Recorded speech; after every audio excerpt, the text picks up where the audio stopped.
Bonjour la belle diaspora, j'espère que tu te portes bien, j'espère que tout le monde se porte bien, je me porte bien et je suis très ravie de t'apporter ce message parce que c'est en réponse à la demande d'un abonné que je suis venue, que j'ai préparé ce message et que je l'apporte. Il m'a expressément demandé dans un commentaire si je peux vous aider à savoir bien communiquer.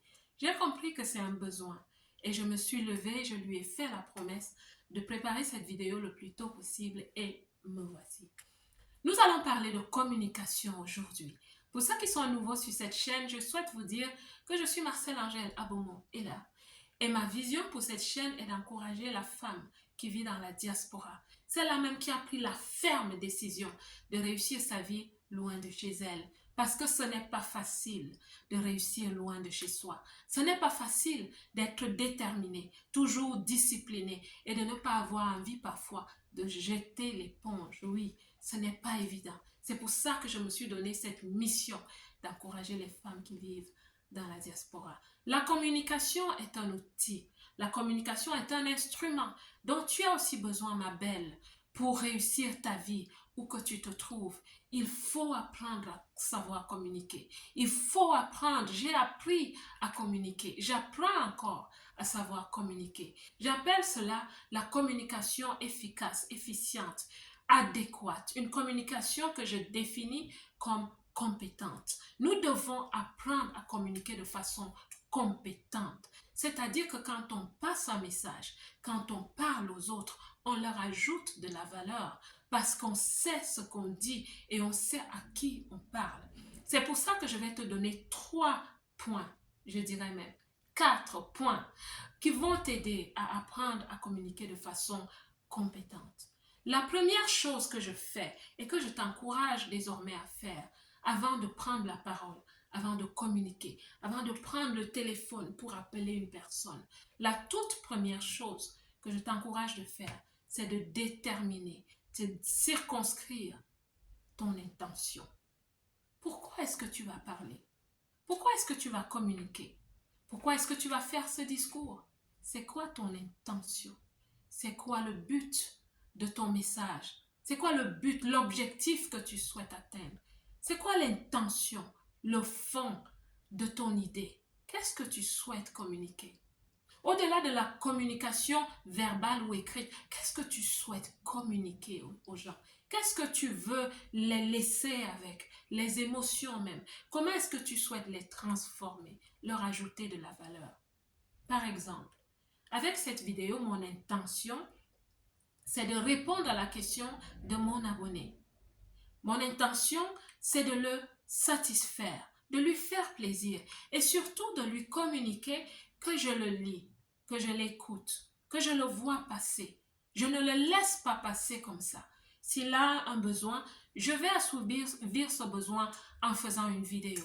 S'il a une requête, je vais répondre à cette requête en lui faisant une vidéo qui va l'aider. Et il voulait apprendre à communiquer, il souhaite apprendre à savoir communiquer. Mon intention pour lui est qu'en écoutant cette vidéo, ce que je vais dire, que cela l'aide et qu'il parte étant satisfait. Non, qu'il ne parte pas, qu'il reste étant satisfait. Et au-delà de lui, mon intention est aussi de parler à d'autres personnes qui n'ont pas exprimé ce besoin, mais qui ont ce besoin. Mon intention est que vous tous, vous appreniez, comme j'ai appris, à savoir communiquer de façon compétente.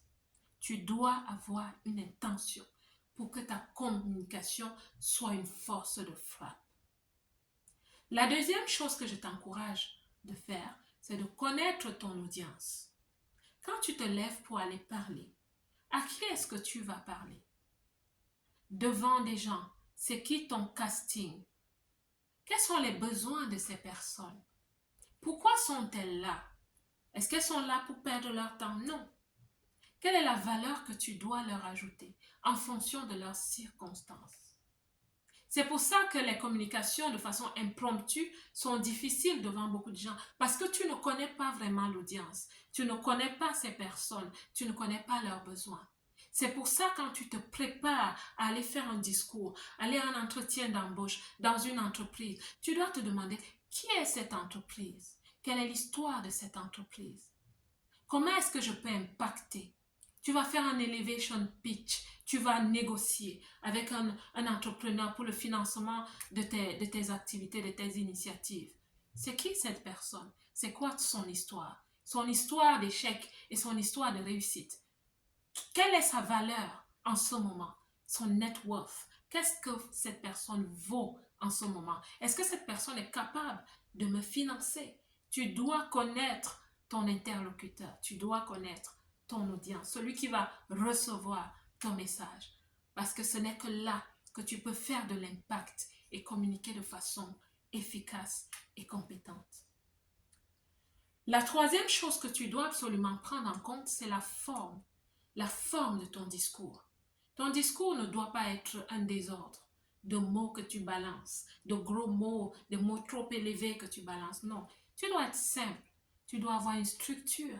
Ton message doit avoir une introduction, un corps et une conclusion. Tu dois savoir jouer avec les mots. Tu dois choisir tes mots en fonction de ton secteur d'activité, les mots techniques qui vont parler à ces personnes. Tu dois comprendre ton audience. C'est pour ça que tu vas aligner ta façon de parler avec eux, ta rhétorique, ton verbiage, la grammaire que tu utilises, l'orthographe que tu utilises. Tu dois faire attention, le vocabulaire. Tu dois faire attention aux mots que tu utilises, la forme, le ton de ta voix.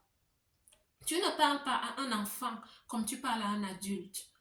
Le même message, tu dois savoir le passer de façon différente à des audiences différentes. Il y a des gens qui comprennent très vite. Il y a des gens qui ne comprennent pas très vite. Il y a des gens qui ont besoin que tu mâches tout avant de leur apporter. Il y a des gens que tu déranges quand tu apportes beaucoup de détails. C'est pour ça qu'au préalable, tu dois connaître ton audience. En fonction de ça, tu vas formater ton message. Tu dois savoir structurer ton message et tu dois savoir le présenter dans la forme. La quatrième chose que je t'encourage de faire, c'est de travailler sur ta communication non verbale. Quand tu communiques, il y a une communication qui se fait de façon sournoise parce que ce n'est pas les mots, mais c'est qui tu es, ton gestuel, ton visuel, ta position, tout ce que tu fais, ton vestimentaire, tout ça compte dans la qualité, pour élever la qualité de ta communication, de ton discours, de ta performance. Tu dois faire attention à ton non-verbal. Quand tu parles, il faut aligner tes paroles à tes gestes. Par exemple, tu souhaites motiver quelqu'un au repos, à avoir de bonnes nuits de sommeil. Tu vas lui dire par exemple, tu sais, il y a 2 jours, je suis rentrée du travail. J'étais tellement fatiguée. Je t'assure, je ne savais pas que j'irais au travail le lendemain. Mais j'ai eu cette nuit, je me suis couchée tôt. J'ai pris un bain, je suis allée au lit. J'ai dormi comme un bébé. Je t'assure, le lendemain, quand je me suis réveillée, j'étais reboostée, j'étais requinquée, revitalisée. Dans la journée, j'étais bam, bam, bam. J'ai réalisé tous mes objectifs. Ma to-do list, je l'ai essuyée comme ça. Et je t'assure, c'est important d'avoir de bonnes nuits de sommeil. Tu as vu ce que j'ai fait? Mon gestuel m'a aidé à inviter la personne dans mon expérience. Cette personne partira de là étant impactée. Pourquoi? Parce que tu as su allier ton gestuel à ta parole. La communication. Il y a tellement de choses à dire par rapport à la communication. C'est en fonction de ton secteur d'activité. C'est en fonction de ton audience, de ton interlocuteur. C'est en fonction d'énormément de choses. Mais fais attention à savoir communiquer de façon compétente. La communication compétente m'a ouvert énormément de portes. La communication compétente m'a aidé à être factuelle quand je négocie.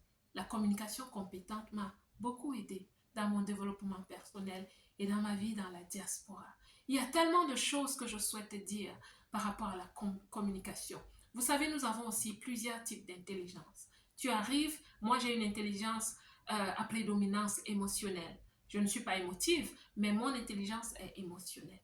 Et tu arrives dans un endroit où les gens ont une intelligence rationnelle. Tu dois apprendre à communiquer de façon assertive, proactive, de façon active. Tu dois apprendre à communiquer de cette façon. Tu dois apprendre à communiquer en fonction de tes circonstances, en fonction de ta vie et des objectifs que tu souhaites atteindre. J'espère que cette vidéo t'a aidé, mon cher abonné. J'espère qu'au-delà de toi, elle a aidé plusieurs autres personnes. Si tu as aimé cette vidéo, mets-moi un pouce parce que ça va aider que d'autres personnes voient cette vidéo et apprennent aussi à savoir communiquer de façon compétente. Je te laisse avec ceci. Si tu souhaites que je te parle d'autre chose, laisse-le en commentaire. La belle diaspora, je souhaite que Dieu vous bénisse et moi, je vous aime.